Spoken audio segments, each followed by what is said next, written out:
projeto Cesta de Música Erudita anima a Feira de Economia Solidária no campus Coração Eucarístico. Confira mais uma edição do Canteiro em Obras, desenvolvido pelo curso de Arquitetura e Urbanismo da PUC Minas, que oferece atividades práticas de construção. Começa a 27ª Semana Filosófica da PUC Minas, com a temática O Filósofo e a Cidade. Integração de adolescentes e jovens no ensino médio é tema de seminário internacional em Belo Horizonte. No estúdio, a professora Sandra Tosta fala sobre os desafios do ensino para os alunos da geração Y. E você confere ainda as notícias da universidade nesta terça-feira, dia 10 de maio de 2016. Começa agora o Espaço PUC, você por dentro do que acontece na universidade.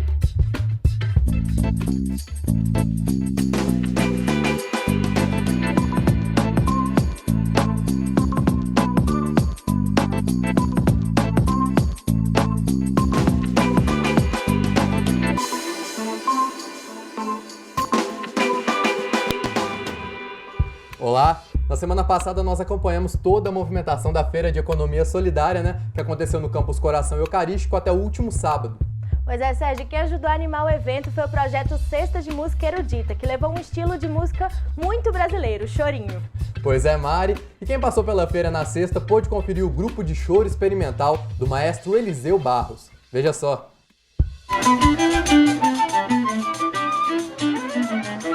A última edição do Cesta de Música Erudita da PUC Minas teve uma proposta diferente. O grupo de choro experimental do maestro Eliseu Barros tomou conta do palco da Feira Solidária para fazer releituras de músicas populares em ritmo de chorinho, utilizando instrumentos da música clássica. A ideia surgiu da gente fazer realmente uma releitura de chorinho, mas com uma roupagem bem clássica. A gente usa nos arranjos abordagens assim muito técnicas, típicas em música clássica. O maestro já participou de outros eventos culturais que traziam a música clássica para a universidade e comentou sobre a importância desse tipo de iniciativa. A gente tem sempre nesses eventos assim, a oportunidade de divulgar os instrumentos que são pouco usuais no cotidiano das pessoas e com isso a gente traz um pouco de cultura diferente também do que as pessoas, de maneira geral, têm costume de ouvir. Eu gosto muito de música e eles estão tocando instrumentos assim não muito comuns de se ouvir assim no nosso cotidiano, E é muito bacana.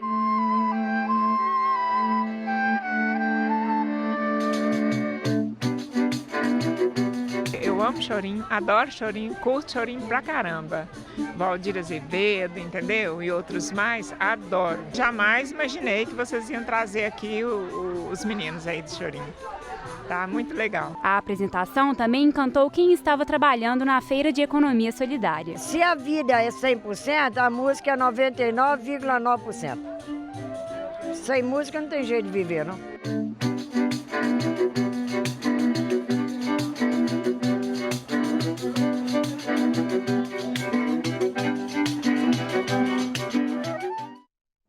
O Cesta de Música Erudita é uma iniciativa da universidade em parceria com a UENG, a Fundação Municipal de Cultura, e traz shows de música clássica para o público da PUC todas as sextas-feiras, às 18 horas. E todo mês, o curso de Arquitetura e Urbanismo da PUC Minas realiza o projeto Canteiro em Obras. Nele, os alunos colocam a mão na massa e desenvolvem oficinas práticas de construção. As atividades acontecem tanto dentro quanto fora do espaço da universidade. E na última edição, o Canteiro em Obras foi no próprio campus Coração Eucarístico da PUC Minas. Saiba mais!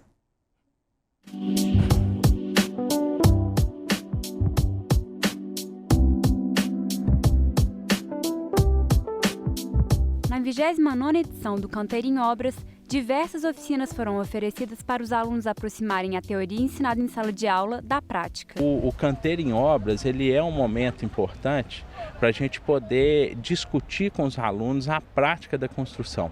A prática da construção que muitas vezes, dentro do ambiente de sala de aula, não é possível de ser feito. Quando a gente só vê, só ver o que vai acontecer no papel, no quadro, não é a mesma coisa da gente aqui pôr a mão na massa, ver construindo, ver depois o efeito, ver depois de muito tempo como é que ficou.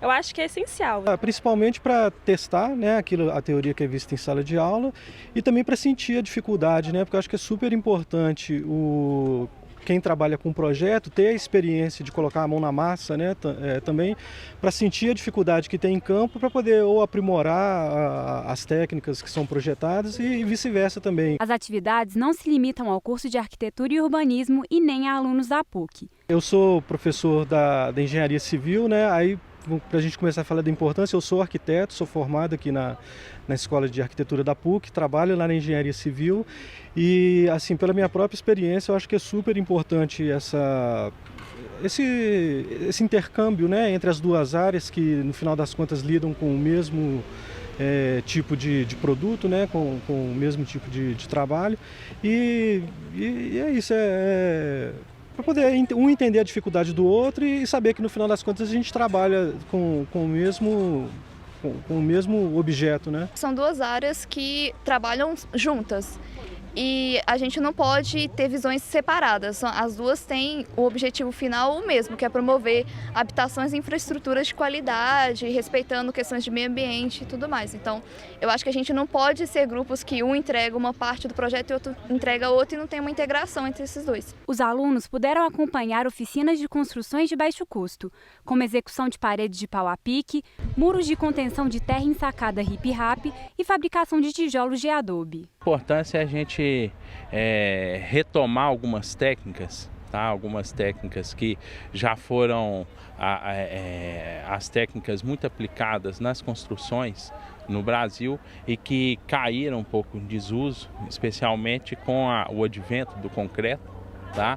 Porém, elas podem apresentar boas soluções do ponto de vista técnico para a construção das casas, além de ser um tipo de estratégia de mais baixo impacto do que usualmente a gente utiliza nas construções das nossas cidades hoje. É o nosso lugar de poder testar e aprender outras técnicas, porque na arquitetura, no curso em geral, a gente vê mais concreto e aqui no escritório principalmente a gente aprende outras técnicas que eu acho que são essenciais assim, para a formação do arquiteto.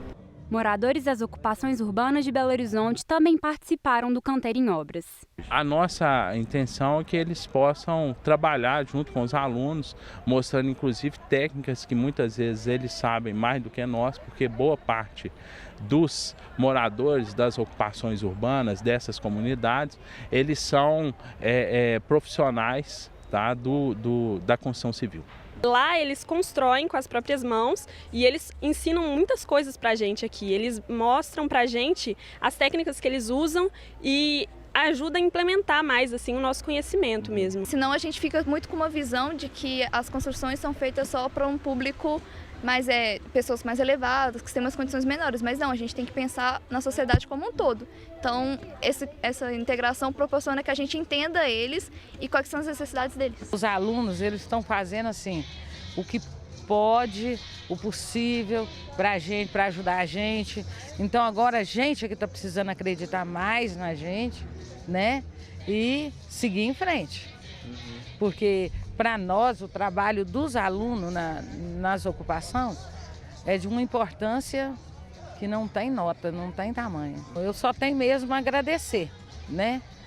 A forma que a gente é recebido pela PUC, pelos professores da PUC, pelos alunos da PUC, né? Agradecer também a nossa coordenação, que é uma coordenação que trabalha assim no limite do ser humano, no limite do corpo humano, e com essas ajudas que a gente tem é que a gente consegue seguir em frente.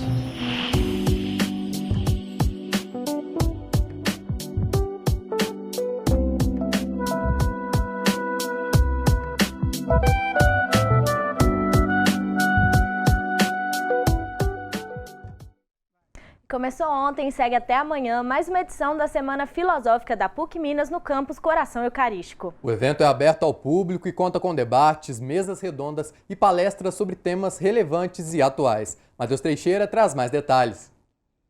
O filósofo e a cidade, tema da 27ª Semana Filosófica, evento organizado pela coordenação do curso junto com o diretório acadêmico. É um evento que nós temos todos os anos aqui na PUC, particularmente no Departamento de Filosofia, né, que tem como objetivo trabalhar alguns temas que são importantes para a filosofia e também para o mundo, né, para a realidade que nós vivemos contemporaneamente, certo? Esse ano nós estamos trabalhando com o tema O Filósofo e a Cidade, entendendo a cidade no sentido amplo, né? Quer dizer, na verdade, a filosofia na sua relação com o mundo, né? Tentando mostrar que a filosofia não é só algo que diz respeito ao mundo acadêmico, né?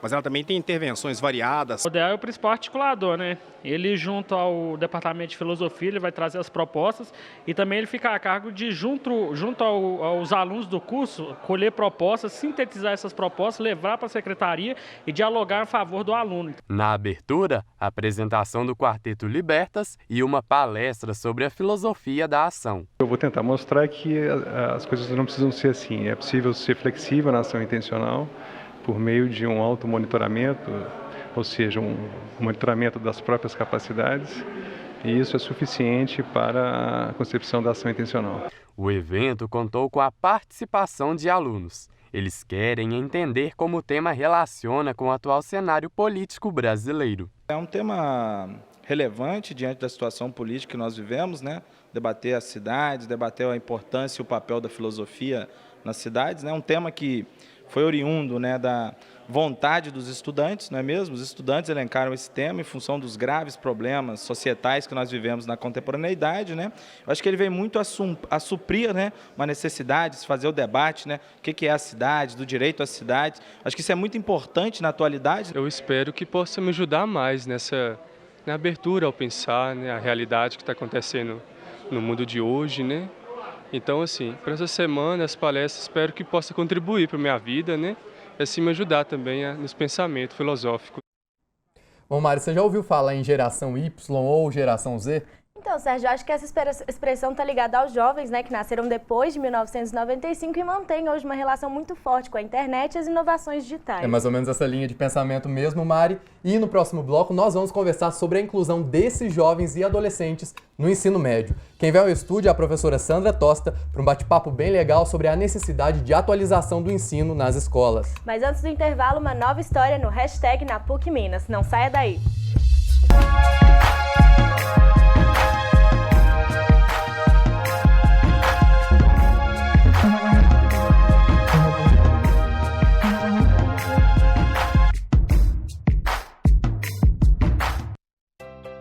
Comecei em 1974 como aluno, depois me convidaram para ser professor e fui fazendo mestrado, professor aqui, a paleontologia, museu, tudo isso foi consequência da vivência aqui. Eu vi crescer a universidade e acho que devo de ser dos poucos seres vivos dentro da universidade que conheceu todos os reitores, desde o primeiro. Eu não sabia, quando começou o museu e o trabalho na paleontologia, não sabia que não podia ficar de noite aqui, até as 11 horas da noite.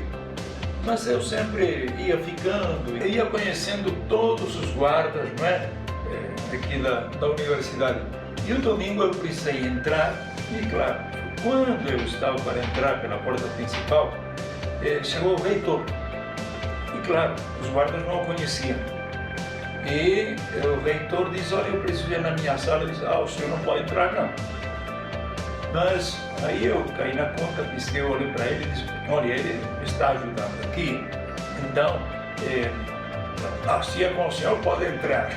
Testemunhei desde o nascimento até hoje, passando por coisas maravilhosas, não é? Como foi a inauguração do novo prédio, de novas exposições, vi a criança nascer. Não é?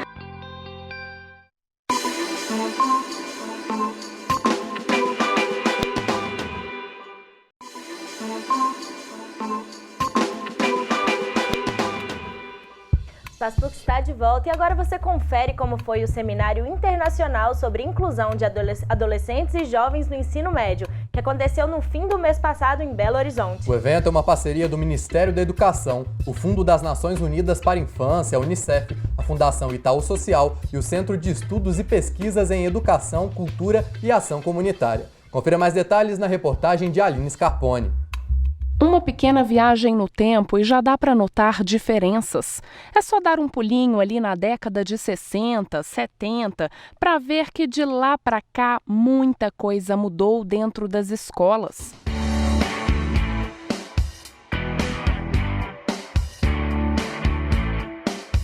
Na minha sala tem negros, tem gente com pince, tem gente com tatuagem, tem bissexual. Com as mudanças, novos desafios. A escola tem um modelo do século XVIII, com estrutura do século XIX, professores do século XX, para uma clientela, para adolescentes do século XXI, gente. A meninada hoje quer uma educação, um ensino mais ágil, mais moderno, mais interessante a eles.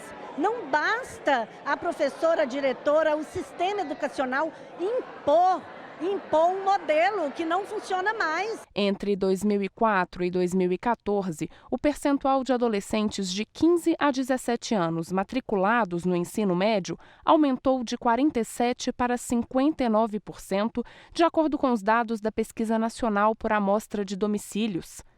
Mesmo que a evasão escolar tenha diminuído, ainda é difícil manter o aluno em sala de aula.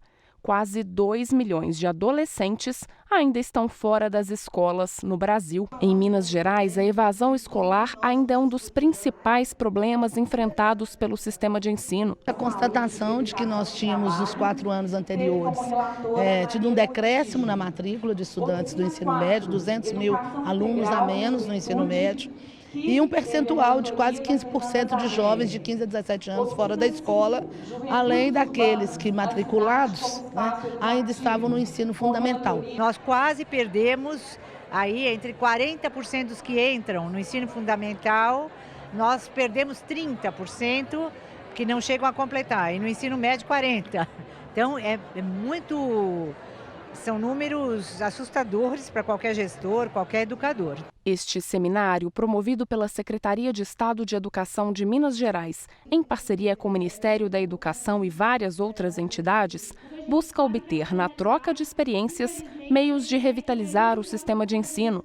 Uma contribuição pode estar em integrar a sala de aula ao contexto social do aluno, objetivo do programa Jovens Urbanos. O programa já tem mais de 10 anos e a gente está com a Secretaria, desde o ano passado, a Secretaria de Estado, pensando em modelos de educação integral para a juventude que dê conta da diversidade que a juventude tem e também de um espaço de escuta e de diálogo constante com esse público. Para nós, a cidade é o melhor caminho para a educação integral. É onde você tem todas as possibilidades, as redes de articulação, os serviços, as tecnologias. Quanto mais o jovem se apropriar destes espaços, melhor é a capacidade da educação se articular com esses processos. Acolher a diversidade também ajuda a incluir e a educar. Tem que ser como diria Paulo Freire, uma relação dialógica. Não tem mais aquela ideia de uma educação bancária, onde o professor deposita o seu saber no aluno. Hoje a gente precisa dialogar, é uma via de duas mãos. Mas para que as propostas deem certo, é preciso preparar aquele que educa. Um aspecto fundamental é a própria questão da formação e valorização dos professores. O Estado de Minas tem uma rede ainda que 2/3 dos seus professores têm vínculo precário, a gente diria assim, não são concursados. E, portanto, muitos deles são professores que atuam com disciplinas que eles não têm a formação específica para aquela área. No Chile, uma saída foi reformular o sistema de ensino pensando em alunos, professores e sociedade. Em Chile estamos trabalhando em uma reforma educacional completa que considera um cambio na carreira docente, considera um cambio na educação pública, um cambio que instala uma lei de inclusão também a nível nacional. Daqui a um tempo é possível que as demandas mudem e que a mesma sala de aula esteja sendo repensada para acompanhar um novo aluno. Certo é que o debate deve sempre se renovar. Nós temos que trabalhar com a Secretaria de Educação, com a gestão da escola e a equipe escolar, com os alunos, com as famílias e muitas vezes até com as comunidades, que não para buscar os alunos que estão fora. Elas são parceiras. Então, ações articuladas no nível dessa gestão territorial, de onde está a escola. Políticas intersetoriais a nível de Estado. Então, não dá para fazer isso sozinho. O tema educação é sempre um grande desafio para o Brasil. De 2004 a 2014, o percentual de alunos matriculados no ensino médio aumentou de 47,5% para 59,5%. Mas, em contrapartida, os dados da Pesquisa Nacional por Amostragem de Domicílios, realizada em 2011, mostrou que cerca de 1.700.000 de adolescentes entre 15 e 17 anos ainda estão fora das escolas. E este número representa 16,3% da população nessa faixa etária. Segundo o Ministério da Educação, mais de 1.600.000 alunos que estavam nas escolas em 2014 não retornaram em 2015. Mas como promover a inclusão efetiva de adolescentes e jovens no ensino médio? A gente conversa agora com a professora Sandra Tosta, professora da PUC Minas. Professora, seja bem-vinda ao Espaço Muito PUC. Obrigada pelo convite. Uma boa tarde, quase noite, não é? Aos telespectadores, é um prazer conversar com vocês. Bom, professora, os números chamam a atenção, né? São quase 2 milhões de adolescentes fora das escolas. Por que ainda é muito difícil manter esse aluno dentro da sala de aula? Acho que tem dois aspectos importantes. Primeiro é a gente pensar, não é, no que significa este número de 2 milhões aproximadamente, não é? Com relação a 10, 15, 20 anos atrás. Então, nós vamos perceber, não é, que esse número hoje, ele tem também, não é, um significado de avanço da própria educação, o que pode parecer ou soar paradoxal, não é? Porque nós já tivemos em anos anteriores um número muito, muito maior. O que eu quero dizer com isso? Em alguma medida, o governo nos últimos anos, ou os últimos governos, e as políticas públicas voltadas para a inserção, especialmente do adolescente e do jovem na escola, mas a inserção com permanência, não é? Tem, em alguma medida, funcionado. Não é? Quando alguém lá no seminário, promovido pela Secretaria de Educação de Minas, fala da escola de tempo integral, sem dúvida nenhuma, essa é uma das políticas que, certamente, se bem olhadas, se bem cumpridas e bem financiadas, ela pode sim fazer com que esse jovem, não é, esse adolescente, ele se interesse mais pela escola e permaneça na escola. O segundo aspecto que é preciso entender é: esses 2 milhões de jovens estão localizados onde, em termos regionais, e qual é o corte de classe desses meninos, não é? Porque se a gente apanhar este índice e pensar nos jovens, nos adolescentes de classe média, média alta, certamente esse número não se aplica, não é? Quem são esses jovens e que historicamente são as camadas às quais eles pertencem que têm dificuldades de permanecer na escola? Professora, existe um jargão, né, até muito utilizado, que é a educação no Brasil, né? Ela tem um modelo do século XVIII, uma estrutura do século XIX, professores do século XX e alunos do século XXI. A senhora concorda? Concordo em termos, mas eu não posso concordar integralmente, e de fato é um jargão, e jargão não explica praticamente nada, não é? Nós temos uma escola enquanto instituição que de fato foi pensada já há alguns séculos, não é? Que foi efetivamente instituída no século XIX e no século XX, não é? Nós temos, se a gente pensar na realidade brasileira, não é, já várias iniciativas que vão buscar não apenas a democratização da educação, mas o acesso pleno ou o acesso de todos à educação. É verdade que, se a gente olhar para as nossas salas de aula, em geral, não é? São salas de aula pensadas numa concepção de escola de pelo menos um século e meio atrás, não é? Agora, com relação ao professor, eu acho que nós temos que prestar um pouco mais de atenção, não é? Para a gente, inclusive, não correr o risco de, no meio dessa história, culpabilizar o professor. Será que o professor continua no século XX mesmo? Não é? E se ele continua no século XX, por que ele está no século XX, quando pensado na relação com o seu aluno, não é? Que está no século XXI? Eu acho que a secretária de Educação, a professora Macaé, ela tocou num ponto que é muito importante, não é? E que tem a ver com isto. Como é que esses nossos professores estão sendo formados em termos qualitativos. Professor, qual é a importância, então, de integrar a sala de aula com o contexto social desses alunos, como a gente também viu na matéria, que é uma das propostas? Isso, que é a proposta que se materializa, em geral, na chamada escola de tempo integral, escola de segundo tempo, não é? É aquela escola que funciona não apenas, não é, no turno que a gente chamaria de regular, mas também no contraturno. E é neste contraturno que está a possibilidade, como disse lá o professor, que eu não me lembro o nome, de uma integração maior da escola com o chamado entorno, com a cidade, com os equipamentos que a cidade dispõe, não é?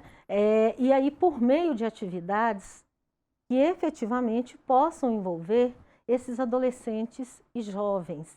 A escola está envelhecida para esta geração, que a gente chama de geração Y. E daqui a pouco nós temos a geração Z, não é? E depois eu não sei que letra do alfabeto vai ser usada. Está, sim, em vários aspectos, a começar pela estrutura física dela, não é? E pela falta na escola daquilo que a cidade oferece, como, por exemplo, as tecnologias, ou a cidade, ou a casa, não é? Ou a casa do colega, mas enfim, essa tecnologia ela ainda é muito pouco disponibilizada nas escolas, não é? E quando ela é disponibilizada, é por meio do que a gente chama de laboratórios de informática, e que acabam sendo também pouco atraentes para esses meninos que parece que já nasceram com algo na cabeça, não é? São pouco atraentes por quê?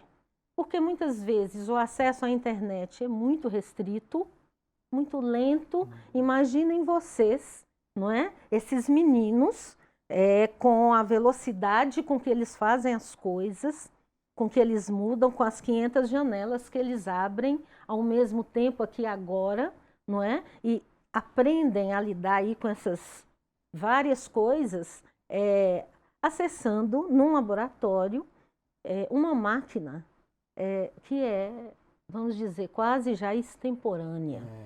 Então fica muito difícil você ter o interesse desses meninos, né? Ainda que a escola disponha desses equipamentos, mas equipamentos que eles envelhecem muito rápido, e isso é típico da tecnologia digital. Pois é, professora, interessante observar por esse ponto de vista. A gente agradece a presença da senhora aqui hoje. Infelizmente, o nosso tempo acabou, mas seja sempre muito bem-vindo ao Espaço PUC, viu, professora? Muito obrigada.